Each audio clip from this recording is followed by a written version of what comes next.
Pesona si gadis desa, episode 201 dengan judul Meminta Pertanggungjawaban. Selamat mendengarkan. Di Jepang terlihat Kanita sedang berdiri di depan jendela kamar sambil menggenggam ponselnya dengan sangat erat. Setelah siang tadi Kanita melihat berita yang menayangkan Fedo sedang bersama Luri, hati dan perasaannya menjadi sangat kacau. Perasaan yang baru saja tenang kembali bergejolak begitu mengetahui kalau Fedo akan menyongsong kebahagiaannya bersama wanita lain. Sakit, itu sudah pasti. Jadi Kanita memutuskan untuk memberitahu Luri tentang kehamilannya dan mengatakan kalau bayi yang dia kandung adalah anaknya Fedo. Selama ini Kanita selalu mengatakan kalau dia tidak akan pernah rela melihat Fedo bersama dengan wanita lain. Jadi kalau Fedo tidak bisa menjadi miliknya, maka Kanita tidak akan pernah membiarkan wanita lain bisa memilikinya. Dan inilah hasil akhir dari drama cinta mereka bertiga. Kanita yakin kalau setelah ini Luri pasti akan pergi meninggalkan Fedo. Terlebih lagi besok gadis ingusan itu akan pergi ke luar negeri. Hal ini semakin membuat Kanita percaya bahwa hubungan mereka benar-benar akan berakhir. Maafkan aku, Fedo.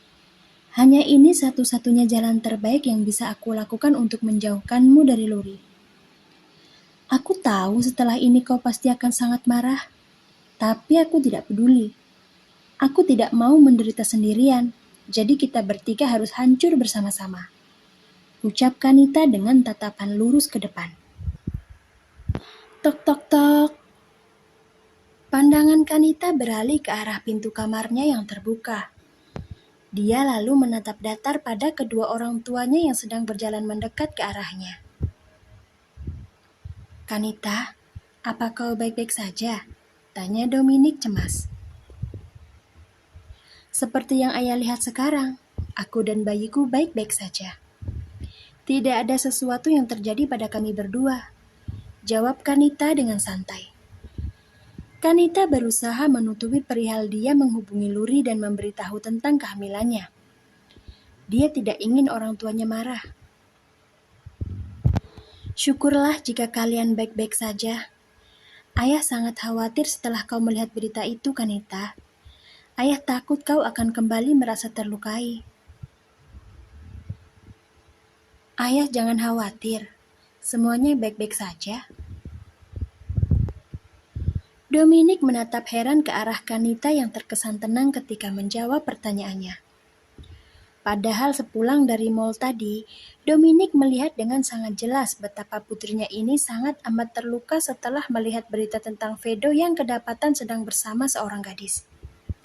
Ini aneh, dan Dominic yakin putrinya telah menutupi sesuatu hal.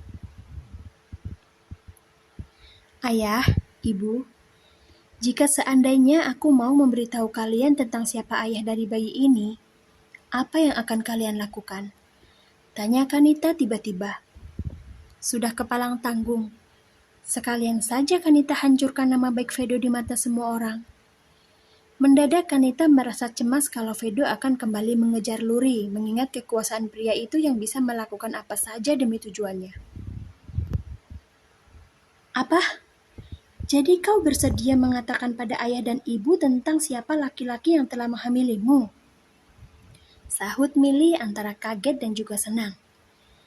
Kaget karena tiba-tiba putrinya bersedia membuka mulut tanpa ada paksaan, dan senang karena putrinya tak harus melahirkan tanpa seorang suami. Kanita mengangguk.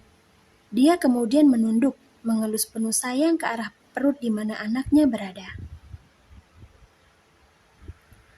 Ya, aku akan memberitahu ayah dan ibu. Akan tetapi sebelum itu aku harus tahu dulu apa yang akan kalian lakukan nanti setelah aku mengatakan siapa ayah dari anakku, ucap Kanita. Ayah akan melakukan apapun agar kau bisa mendapatkan hakmu, sayang, sahut Dominic tanpa ragu. Kalau ibu akan langsung mengumumkan pada media bahwa kau akan segera menikah, imbuh Milly.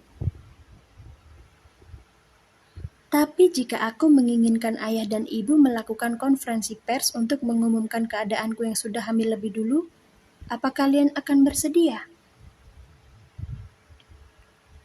Dominic dan Milly terhenyak kaget mendengar pertanyaan Kanita.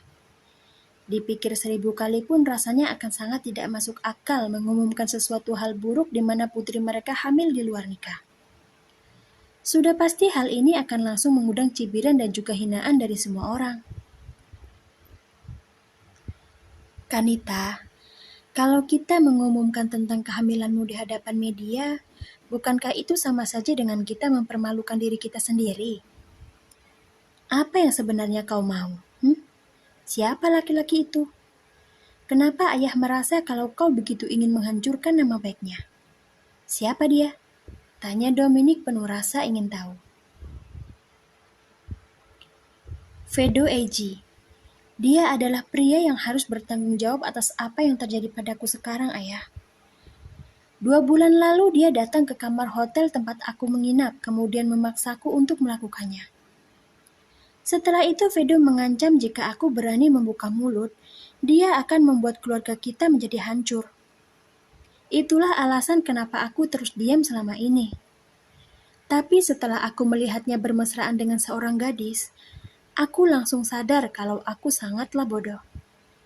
Di sini aku harus menanggung malu karena kehadiran bayi yang tidak diakuinya. Tapi di tempat lain, Fedo bisa bersenang-senang dengan bebas. Aku tidak terima itu, ayah, ibu. Kalau aku hancur, maka Fedo harus ikut hancur bersamaku. Bayi ini ada karena perbuatan kami, jadi aku tidak mau menanggungnya seorang diri. Jawab Kanita mendustai kebenaran yang ada. Biarlah dia berkata bohong. Asalkan bisa membuat Fedo tidak bersama Luri lagi, maka Kanita rela melakukannya. Apa? Jadi benar kalau Fedo yang telah menghamilimu? Pekik Milly syok. Bukankah ibu belum lupa dengan kejadian di mana ibu diserang oleh Fedo 2 bulan lalu? Sahut Kanita. Tentu saja ibu belum lupa, Kanita. Bahkan ibu masih bisa mengingat dengan jelas bagaimana Fedo mencekik dan mendorong tubuh ibu dengan sangat kasar. Ucap Milly dengan raut wajah penuh kemarahan. Dasar anak kurang ajar. Berani-beraninya ya dia ingin kabur dari tanggung jawab. Enak saja. Dominic tidak tahu harus bersikap seperti apa sekarang. Jujur, dia benar-benar syok saat putrinya mengatakan kalau Fedola yang telah menghamilinya. Di pikiran Dominic ini sedikit sulit untuk dipercaya mengingat kalau anak dari sahabatnya itu sangat amat membenci putrinya. Namun kebenaran tentang kedatangan Fedo di kamar hotel tempat Kanita menginap itu tidak bisa disangka lagi. Sepertinya ucapan Kanita memang benar kalau Fedo adalah ayah dari calon cucunya. Dom, kau jangan diam saja. Cepat pikirkan sesuatu agar anak kurang ajar itu bersedia untuk menikahi Kanita. Aku tidak mau ya kalau kau sampai berpihak pada mereka. Kanita itu putrimu, kita harus mencarikan keadilan untuknya. Desak Milly sambil mengguncang lengan suaminya yang hanya diam tak berkomentar. Kanita, kau ingin ayah melakukan apa untuk hal ini? Apa kau ingin ayah pergi ke rumahnya Fedo kemudian memintanya untuk bertanggung jawab? Tanya Dominic.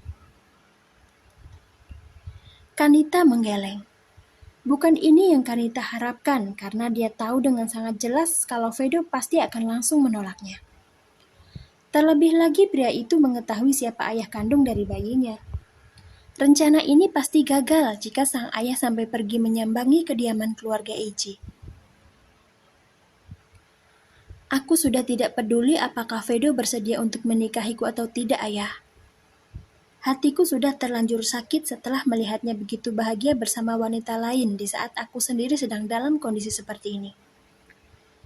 Jadi sekarang yang aku inginkan hanyalah kehancurannya saja. Aku ingin ayah dan ibu memberitahu semua orang kalau Fedo telah menelantarkan dan menolak untuk bertanggung jawab pada bayi yang sedang aku kandung. Karena dengan begitu dia baru akan merasakan penderitaan yang aku tanggung selama 2 bulan ini. Jawab Kanita pura-pura menghibah. Kau yakin tidak ingin Fedo menikahimu? Kau mencintainya, kan? Sangat, Ayah. Aku sangat-sangat mencintai Vedo. Akan tetapi setelah melihatnya tertawa bersama gadis lain, aku menjadi sadar kalau selama ini aku sudah sangat bodoh mencintai pria pengecut sepertinya. Biarlah, mungkin memang sudah menjadi nasibku harus seperti ini. Yang penting ayah dan ibu mendukung dan tidak meninggalkan aku sendirian. Itu sudah lebih daripada cukup. Setelah memastikan jawaban putrinya, tanpa membuang waktu lagi, Dominic langsung menghubungi salah seorang wartawan kenalannya. Dia meminta agar besok pagi kenalannya itu datang ke rumah dengan membawa teman-teman wartawan lainnya guna mengungkap keburukan dari pewaris keluarga Eiji. Maafkan aku, Matt. Kanita adalah putriku, jadi aku harus mencarikan keadilan untuknya. Aku tidak tahu apakah besok pagi hubungan kita akan berubah menjadi musuh atau tidak setelah berita dirilis. Akan tetapi satu hal yang harus kau pahami, kalau aku melakukan ini demi kebahagiaan putriku yang telah dirusak oleh putramu. Batin Dominic tegas.